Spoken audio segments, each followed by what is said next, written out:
My grandpa. I was born and raised in a poor village. My parents had left to another place to make a living, so they were so busy taking care of us. I had lived with my grandpa. He had been both father and mother to me. My mom came and picked me up at the weekend. Sometimes, my parents had to take an extra shift. I could not meet them, but that was fine.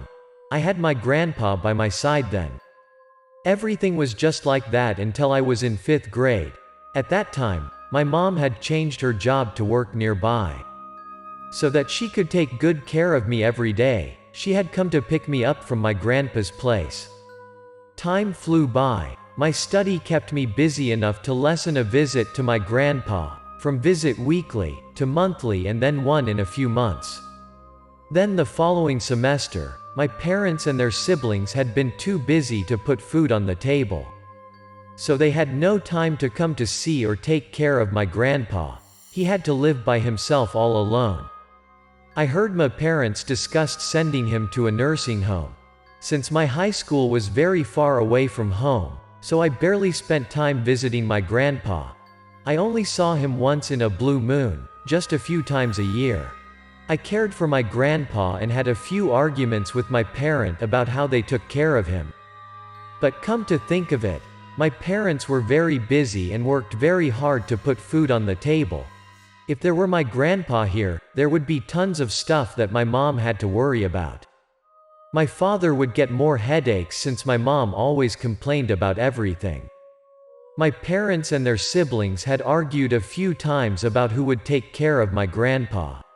Time flew by until the winter vacation of my 2nd year in university. That year, the snow had fallen more than usual, and there was a snowstorm, so the transportation had been stagnated. I was unable to take any public transportation home and stuck in my dorm. At that moment, there was only me in my room. My roommates all were from very nearby town from the university.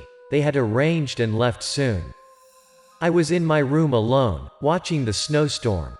Weirdly, I dreamed about my grandpa 2 days in a row. The first time, I dreamed that my grandpa and I walked to hear audiobooks at the cultural house like our old day. When I was a child, my grandpa and I usually came to listen to audiobooks to remember some of them and reread them. In the dream, everything was so real. I was playing ball with my neighbors in the village. My grandpa took me home after listening to audiobooks. He held my hands, and we walked home together. The sun was over our head. My grandpa was like my red sun. I was very proud and happy in the village that I had my grandpa indulge and take care of me. But that was weird. My grandpa's hands were so cold. I tended to ask him out, but I awakened from the dream. That was the first dream, and the following day, I had a similar dream about him. In the second dream, I saw me and my grandpa were sitting and eating together, but he had wines. I was trying to eat quickly to head outside. He was sitting there, drinking cup by cup, and suddenly he turned to me, told me to not worry about him. I faced up to his face. He looked pale as if he was sick. I tended to ask him, then heard an ambulance sound outside. At that moment, I had awakened. I felt very annoyed after waking. My dreams weren't completed. I had dreamed about my grandpa for 2 days straight and sensed something terrible had happened. I wondered if my grandpa was doing well. So, I had called my father, then I heard a noise on the phone. There were irritation and annoyance in my father's voice. It looked like he had been arguing with someone. Then he asked me about how I was doing with my school and dorm. He told me not to worry. For a few minutes, my father talked to me and didn't let me ask him anything. He hung up the phone as if he had an urgency. That night, while I was in my bed, chatting with my friends, there was someone knocked on my door. I came to get the door and wondered who could reach that late, but the door was opening. I was astonished that my grandpa was in front of me. He wore a new, nicer shirt than usual. He was so simple and rarely had a new shirt in my memories. I quickly took him into the room and let him sit in one of the available beds in my room. He gave me a kind smile. I wanted to pour him a drink, but he had stopped me. "I don't need anything. Just sit here and talk to me, my dear." I sat in front of him. He was ruddy, looked happier than the last time I had seen him. "Grandpa, you look so glad. What makes you happy like this?" I could not hold my curiosity. I asked him out. "There is a snowstorm outside. How could you get here to find me? What is happening at home?" He dispelled. "No, nothing happened, my dear. I just wanted to meet you. Since you went to university, I have never come to see you at your school."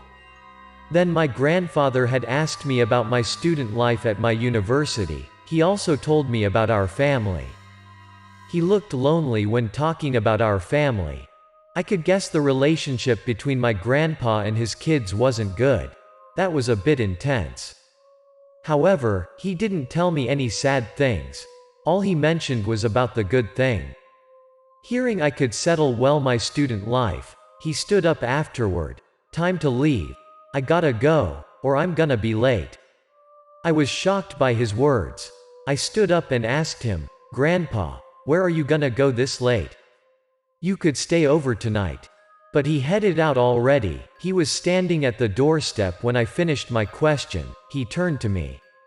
He told me one last time, "My dear, if you could go home, don't worry, and don't mind what people say, remember." He stepped out. I hurriedly came after him. I tried to stop him. But weirdly, even I ran very fast but was still unable to reach him. At that moment, I felt a burden on my shoulder, pent-up frustration, and unable to breathe. Lastly, I called my grandpa aloud with all the power I had. The pent-up feeling disappeared. I woke up from the dream. It turned out just a dream, so that was my other dream about my grandpa. Why I had those kinds of weird dreams. I carefully put myself together. There were some minor details in my dream. The most irrational fact was my grandpa's health. With his current condition, he definitely was unable to come to my place by himself. But there was another doubtful detail about the door, why my door was opened. I was very sure I had closed it right after I stepped in. The following day, the snow had stopped falling, which was good news since I could go home then. Fortunately, my friend, who had lived in the same town with me, had been picked up by his family home, so I had asked them for a drive. I had to sit in the car for a whole day long to get home. But once I reached home, my heart was nearly stopped and frozen. I saw a condolence wreath at the main door. There was a mixed feeling inside me. I ran into the house. My grandpa's portrait was put on the altar. There were also white candles and incenses. I immediately realized what happened to me earlier and why I had dreamed about my grandpa. Once my father saw me, he had handed me the white mourning clothes without a word. Then he asked me to bow my head in front of my grandpa's altar. I froze and nodded my head down. All of his images were full in my head. Last night, that was the last time of him in this world. Probably, he was afraid of unable to see me, so he had to go all the way to find me. I walked close to his altar. He had left me forever. I shed tears non-stop. The following day, in the burial, snow still felt a lot. It was cold like my heart. Our relatives had come to escort him to his afterlife. I was the grandson, so I had to lead the way. I had heard some of them buzzing. Look. That was his grandson. He's just pretending, such an unfaithful grandson. He has never come to see his grandpa the last time. His grandpa loves him the most, and in return he is cold-blooded. I could hear those shitting words, but I kept continuing my footsteps. I didn't turn back or objected to them. Since my grandpa's voice was still echoing in my head, he told me not to worry and feel sad when hearing what people talk. And at that moment, I understand what he told me. All I needed to do was escort him to his forever place the last time. That was like he had raised me for my very first walks.